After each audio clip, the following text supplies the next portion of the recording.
Yes, it is. Let's go to our Rima. I'm in the First Chronicles 16, verse 31. Usually I get these doom and gloom Rimas, but today is very different. Today is very different. Let the heavens be glad, and let the earth rejoice, and let men say among the nations, the Lord reigneth. Wow. So there's a lot to be concerned about right now. Of course, Korean Peninsula, Iran, Israel, Saudi Arabia, Russia, China, the Islamic invasion of Europe, all sorts of things. China, South China Sea, all sorts of things. China taking over Australia, maybe.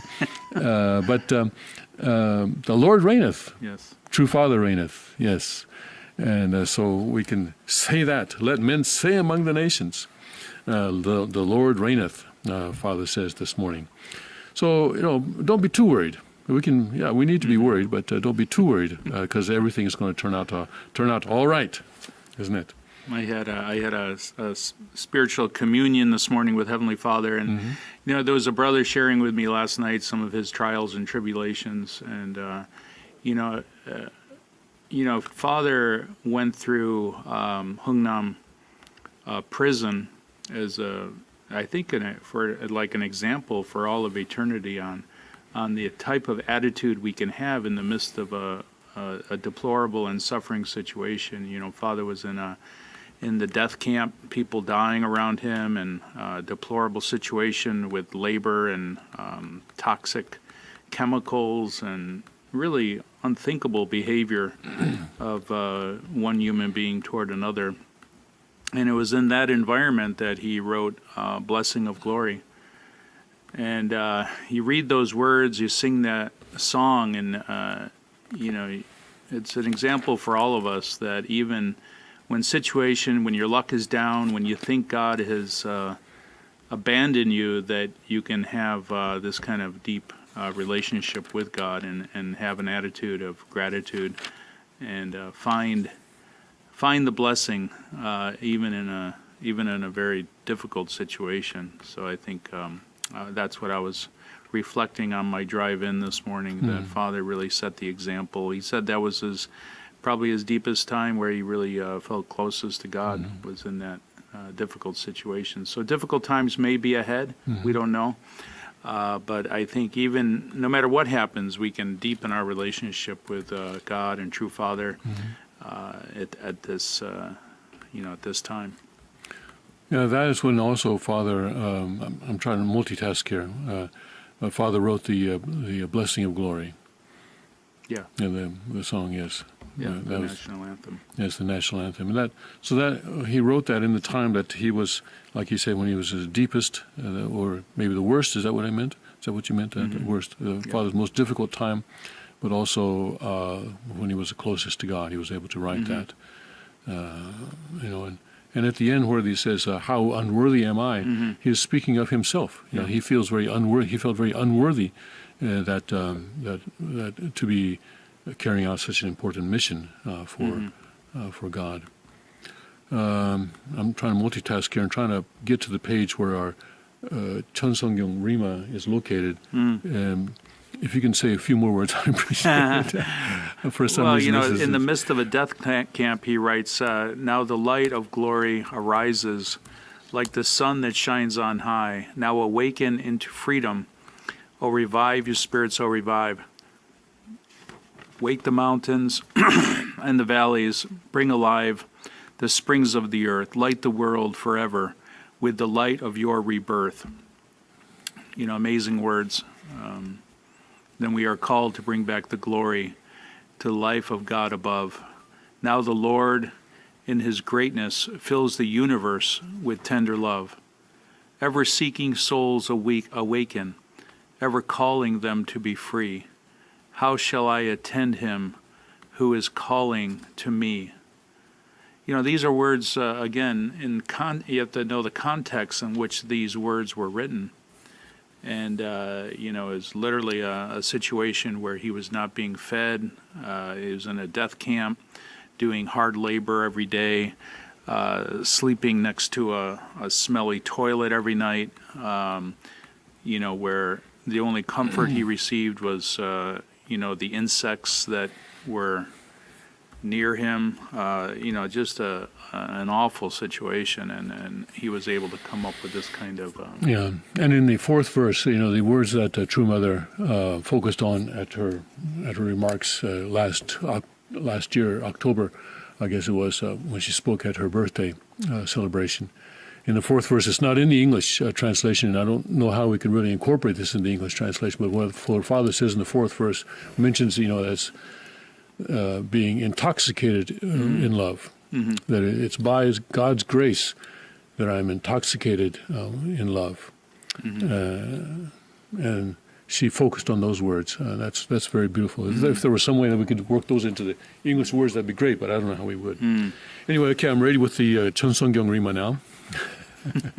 It's on page 1365 of the electronic edition that I have here, at the starting at the bottom of the left-hand column. He's talking about the significance of the 1800 couple blessing. This is in the chapter the book of True Families, and chapter 3. I blessed the 1800 couples this year. Originally, their blessing should have taken place last year in 1974, but it was all right as long as I performed the blessing before April of this year.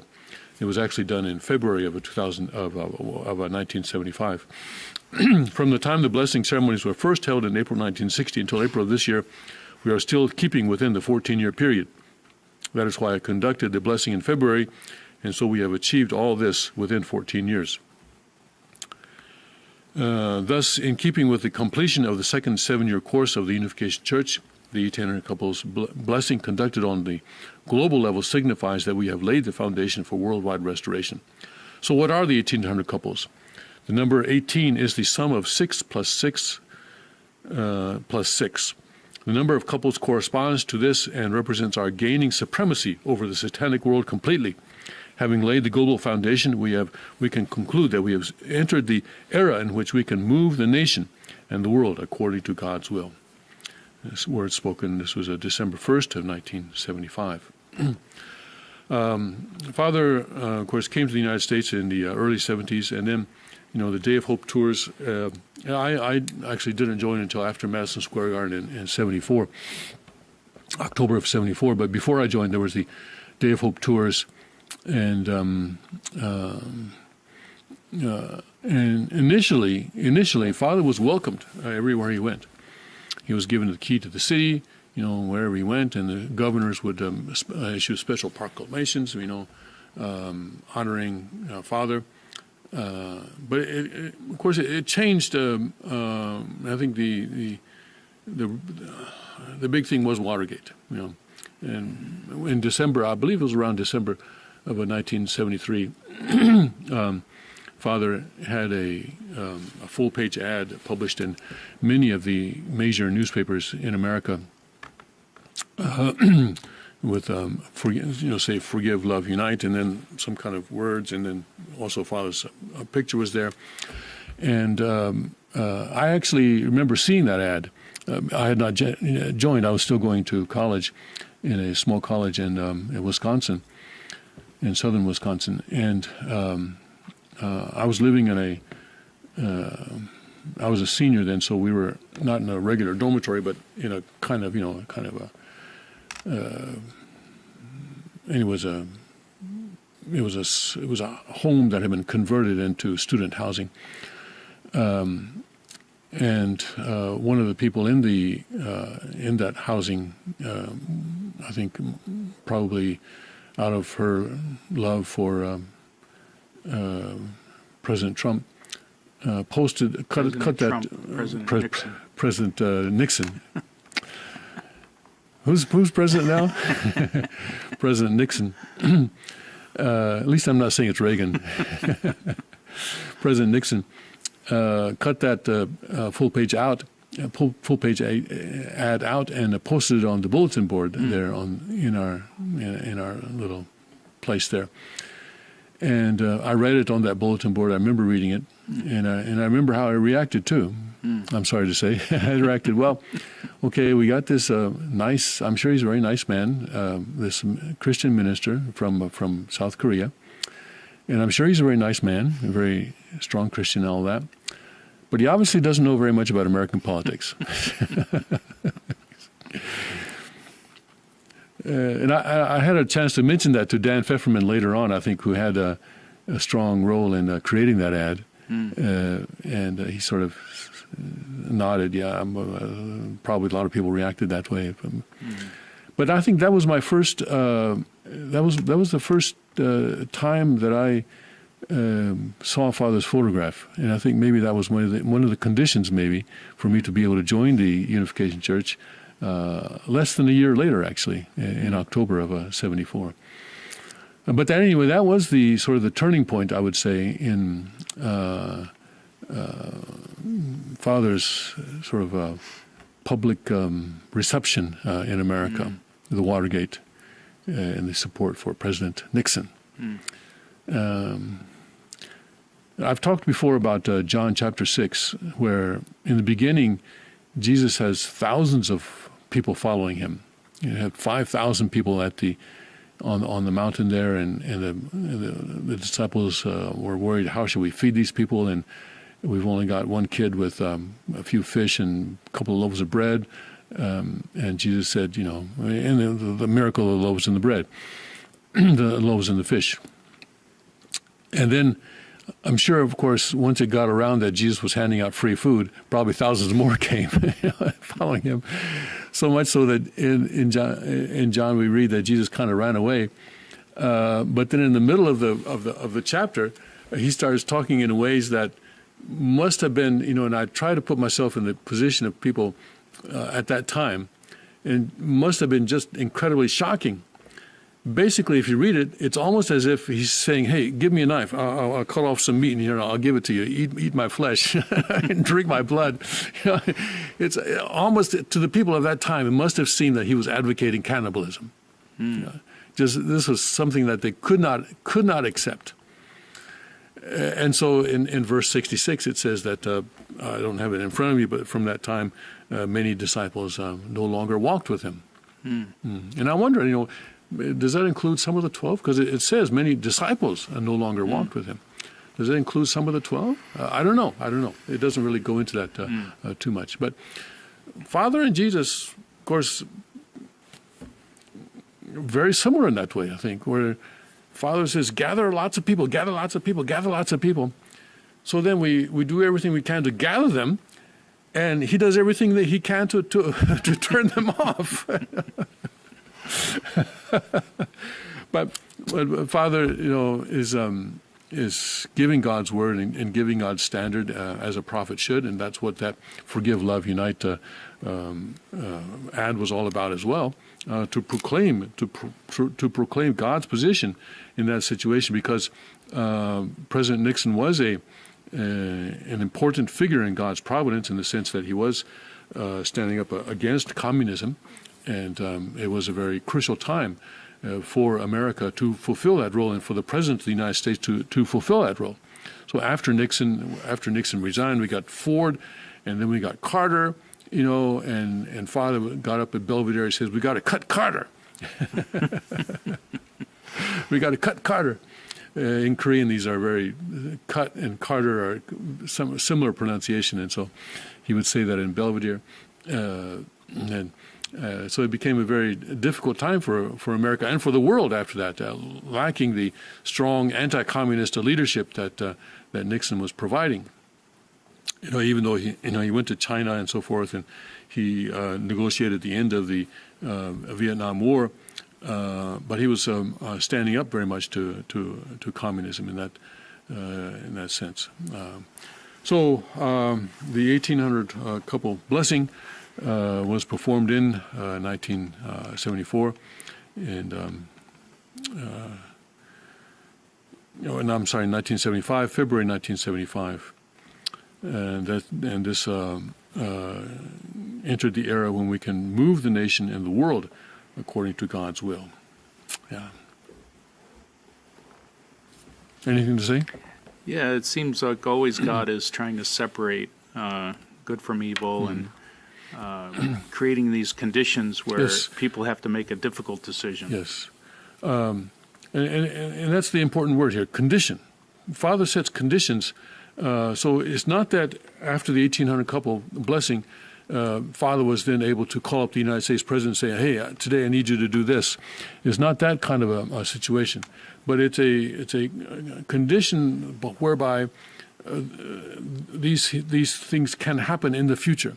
And this is the concept of a condition. This is something that where someone needs to write a PhD thesis sometime later on. But the role of conditions in Father's providence is very, I think, poorly understood by us. But it needs to be understood much more thoroughly. For example, people say, "Oh, Father declared that the Han mother was one with him, and so therefore she is one with him, and therefore she cannot fall." But it's a condition. It's not. So Father's making conditions, and condition and actual sort of external reality are always, I would say, not usually, sometimes, but always different. And we need to understand that these conditions have been laid, but the external reality that actually meets that condition is yet to be achieved. Basically, sort of the Father would say that I've paved the road from the bottom of hell to the top of heaven, and I've given you even a car to travel in. So, but we still have to travel that, though. We still have to step on the gas, right? We still have to turn on the ignition and put the car into gear and move it forward. So the fact that Father has established these conditions does not mean that everything is finished. We still have our portion of responsibility. Always there is the human portion of responsibility that has to be fulfilled. I think that point is often misunderstood and often missed. But each blessing that Father performed laid certain conditions. And the 1800 couple blessing laid this condition that having laid the global foundation, we can conclude that we have entered the era in which you can move the nation and the world according to God's will. And foundation is one word that Father would also use often, condition or foundation. Here he uses the word foundation. Kiban is foundation, chokon is condition, and he uses those words a little bit differently as well. And someone needs to study that as well. What is the difference between a foundation and a condition? Yeah. All right. Let's